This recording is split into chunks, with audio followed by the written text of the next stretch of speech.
Hey guys, it's JohnyTechReview. Today I have a quick review for you of this Crenova IP camera. This is a 720p IP camera that's designed to sit on your desk or somewhere on the wall. You can mount it using the included mount here, and of course it connects via Wi-Fi. So the camera have the lens here, you have three little light here, you have a little alarm light, you have a little camera recording light, and then the Ethernet light. There's also a built-in little LED right around here for night vision, and then up there you have a little sensor for night and day. So here you have the Crenova logo, and as you can see here, it's already worn off when I got a camera. So yeah, you have some problem here with the logo already wearing off. On the side here you have a slot for a memory card, which I've been using. I have an 8GB memory card in here. There's also a microphone here. In the back of the unit you have here the information about the camera. It's a 1 megapixel camera, and at the bottom here you have the plug-in for the power and also the Ethernet adapter via a micro SD cable. There's also a little reset light here. So this ring is interesting. You can open it up like this. So of course you would mount on the wall, be something like this. But if you want to take it out, you can take it out, stand it on the table just like that. So quickly beside the camera, you get the mounting plate for the wall. You have some screw. You have a little template for mounting on the wall. User menu. You have this Ethernet adapter, which is a micro USB to Ethernet adapter. You have a power brick, and then about a 4 feet cable here for power. It also uses proprietary cable, a plug, so you have to basically use this cable and use an extension on USB if you want to get longer read. Again, the camera is pretty interesting, pretty simple to set up. You can mount it on the wall like this, and you can also sit it on a table like that and rotate it, so you can see here, and it rotates all 360 degrees, as you can see here. Pretty simple, and it goes down like that. So yeah, you have a lot of different options. It can only lean forward about that much, which should be good enough. Which should be good enough for most people. So setting up this camera, I have some problem with. You're supposed to plug it in, wait for the beep. What it did. You're supposed to plug it in, give it power, and wait for the beep, and wait for the little beep, and it did do that. But then you're supposed to use the app and connect. But I was having a hard time doing that. So I ended up just using the Ethernet adapter and connected to the wall. I tried to reset it a few different times, but it didn't help at all.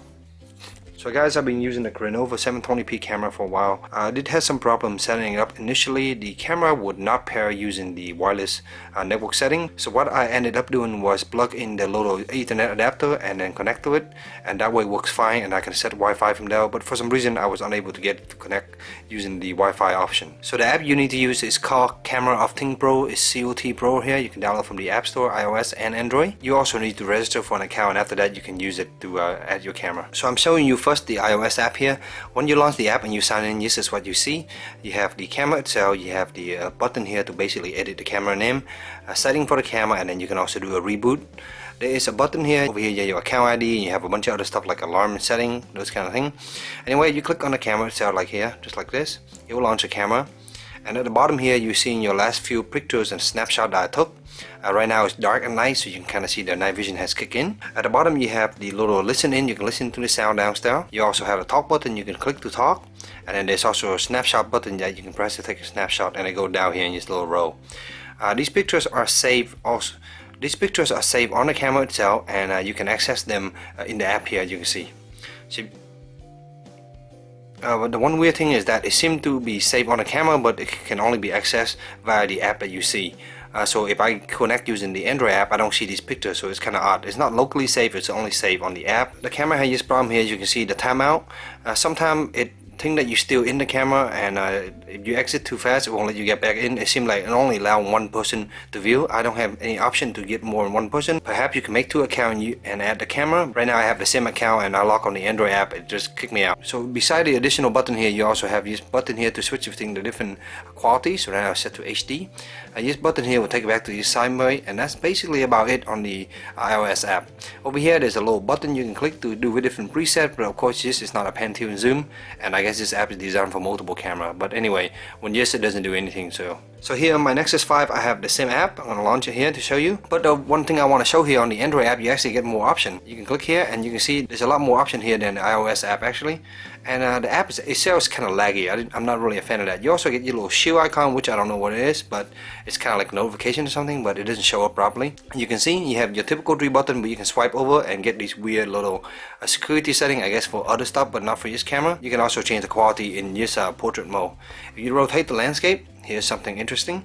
You get the same button as before. The only difference is you get this recording icon, and yes, actually record videos, and you can click on that and it will start recording videos, and it's saved to the camera and you can access it later. So that's kind of weird that you have this option here but not on the iOS. I don't understand that. After you record the video, yeah, it's not here. You can't access it from here. It's really just odd of an app. So you basically have to take the memory card out and look at the video itself. There's no option to access it here, which is really annoying.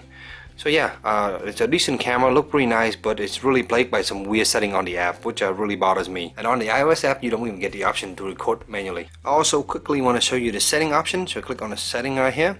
You will see a few different options here. Device info, show you some information. The firmware was about 13.42 I think, and I just updated recently over the air to 6.1, the latest version here. You also have other options like daytime setting here. For example, you can pick it yourself.